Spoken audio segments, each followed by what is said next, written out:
channel. We're back with another episode. That carpet was just tossed out of this window opening, which now has a window in it. That's right, the windows are installed in this house finally. Shouldn't say finally, they actually moved along pretty good and had it in within a couple days, so they made good progress. This room is carpet free now.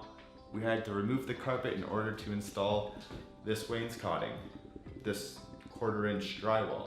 That's what this episode is going to be about, installing 1/4 inch drywall wainscoting, whatever you want to call it. So I'll quickly catch you up to speed as to what we've been up to so far when it comes to that. There's a couple things you'll notice first. And that's the beautiful wallpaper, bit of a pastel jungle theme. The second is drywall, half done. I couldn't carry on doing the rest here because the electrician wasn't quite done. Now that he is, we can carry on with this room. But what we've gone ahead and done already is set my laser up at 3.5 feet, shot a line across the room, and then with a straight edge, marked a straight line, and that's what I've been bringing my drywall up to. Alternatively, if you don't have a laser, you can just use a level, whatever you can use to make a level line across the room. Just makes it easier to measure off of that line, because for this room in particular, it was out about 2 inches from this corner to that corner. So it wasn't as easy as just cutting all my sheets of drywall at a certain height, dropping them onto the floor and just carrying on. I had to make sure that they were level, and a laser was a great way of doing that. I can actually show you the other room I just did the other day, which is a little more further ahead. And in here, although it's a bit more dark, you can see that I have the full perimeter of the room done and 1 coat of mud on. So it's come along pretty good.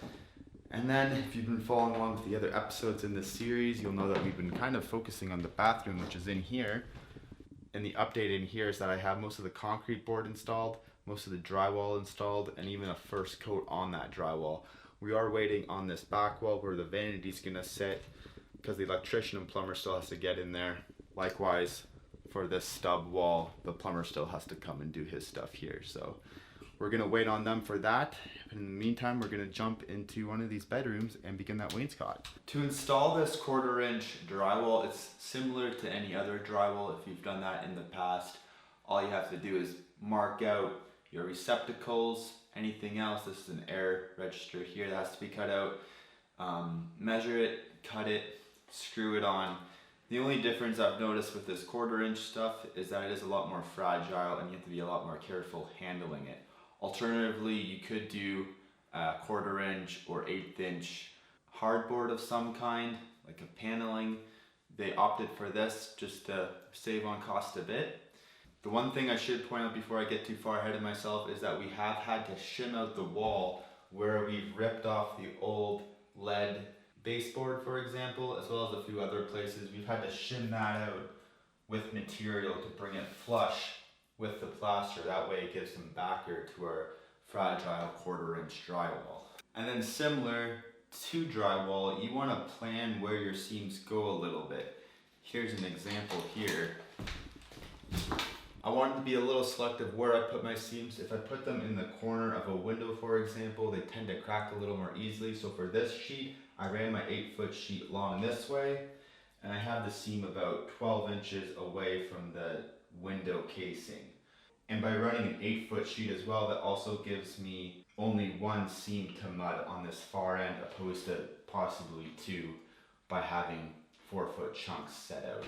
And that's similar to this wall too. Instead of running 3 4-foot chunks, it would have had a tapered edge, meaning tapered edge, which is easier to mud, but I'd rather have less seams for what I'm doing. So I've used an 8-foot sheet to run long and then a 3.5-foot piece at that end to finish it off. Then, because I already have my laser line marked here, I just measure up from the floor to that line. 42. And then likewise on this end, because of the floor being so out of level, 43 1/8. So I'll go cut my piece, bring it back up, and we'll cut out the register and the receptacle box.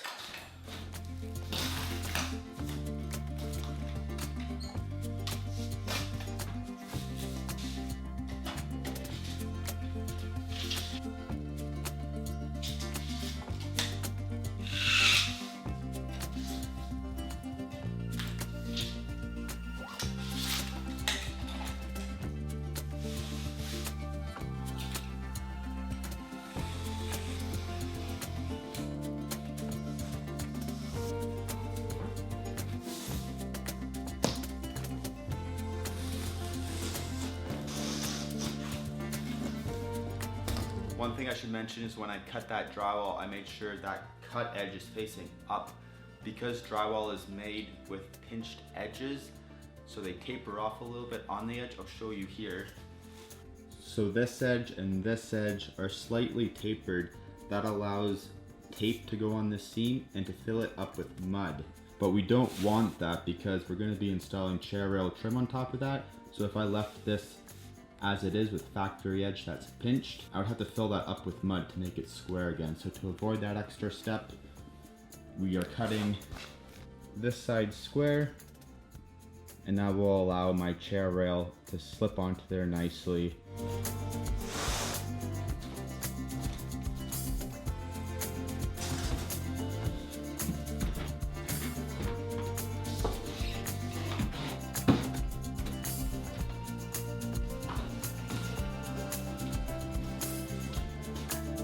And then I just mark out that receptacle box, the register, and transfer it onto my sheet. 25 1/4, 26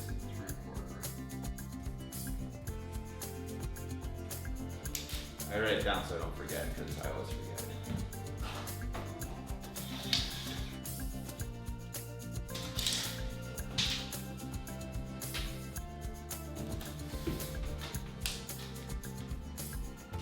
And then because this is only 1/4 inch drywall, I'm going to use my utility knife to cut that out rather than a rotor zip.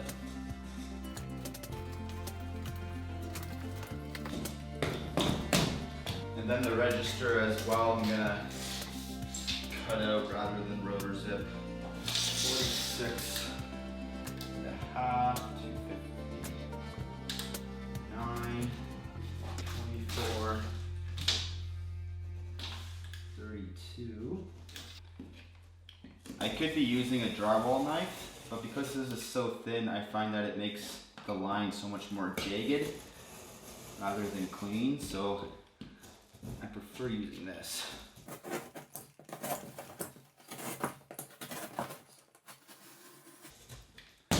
I just score that, then I can flip it up and cut the back side. This. And then just move this into place.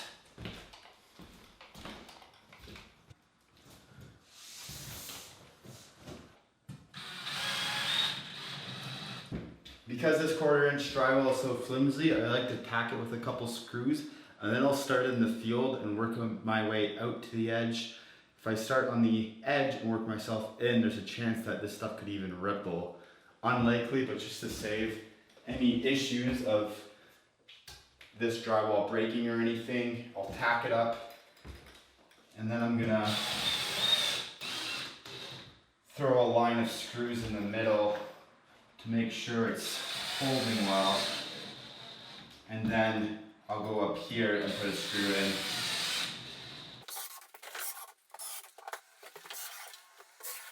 And then for this seam here, because it's a butt seam, meaning that it's factory square edge going against factory square edge, I do like installing a bit more screws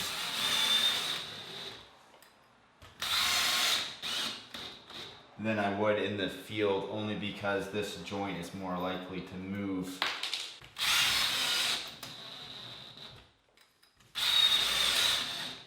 And when I screw these in, I also want to make sure I don't go too close to the edge because it's so fragile, that edge.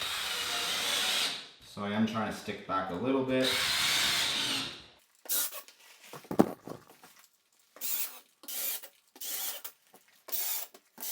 And now that I have a couple screws on the bottom there, I can go ahead and fasten it to the top, so I make sure that that drywall is sucked in nicely against the plaster.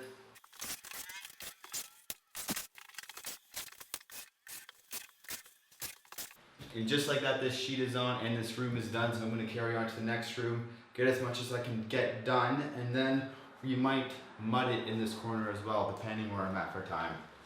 And fast forward to the end of the day, like I said, this room is done. We also finished up this room here. All pretty straightforward, all following the same principle of running that laser line and then just measuring your drywall up to that line, cutting it as you would any other drywall job. And this room also finished up 3.5 feet up off the floor. So the only next step will be is to mud it and then adding this chair rail trim piece to the top.